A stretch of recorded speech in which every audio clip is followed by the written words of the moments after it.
Hello everyone. I hope this finds you and your loved ones all doing well. Today I would like to talk about a poem written many years ago and whether its portrayal of hell might very well be true. The title of this work is Inferno, an epic poem written in the 14th century by the Italian poet Dante Alighieri.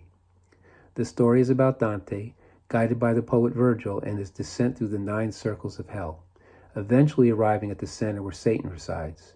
After escaping hell, Dante and Virgil go on to purgatory, and then Dante eventually enters into heaven. The 9 levels of hell, of course, are speculation on Dante's part. And while there are theologians who believe there could be different degrees of suffering in hell, there is no explicit evidence of this in Scripture. I did pose this question recently to 2 priests. One believed that it was possible, while another was certain it was not. Personally, I never really gave this much thought until recently.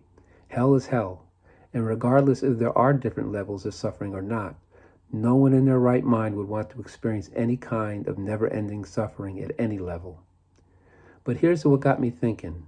Whenever someone is asked the question whether they think they will go to heaven when they die, the answer often given is this: I think so. I mean, I've never killed anyone or did any of the other horrible things that some people do.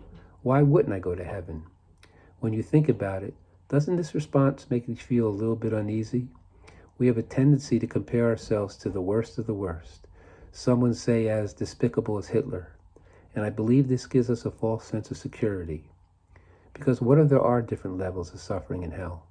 I mean, Scripture tells us that our God is a just God, so would he punish a sinner who was not a bad person, but one who did not die in God's grace?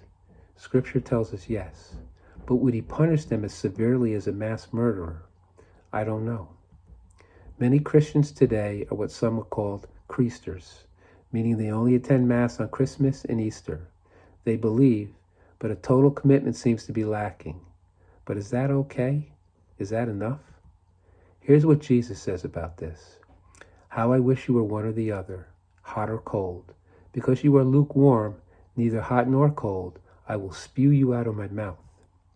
This verse is from the book of Revelation.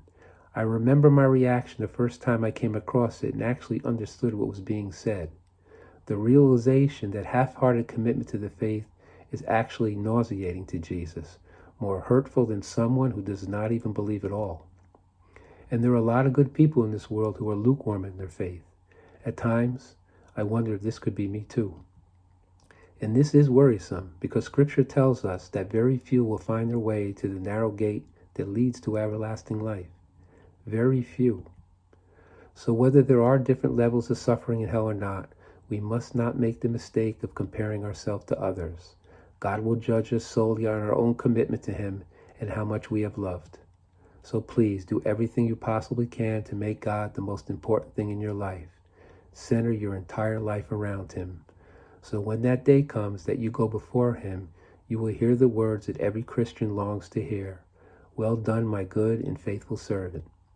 That's it for now, and as always, thank you all for listening, wishing you all and your loved ones the very best of God's blessings.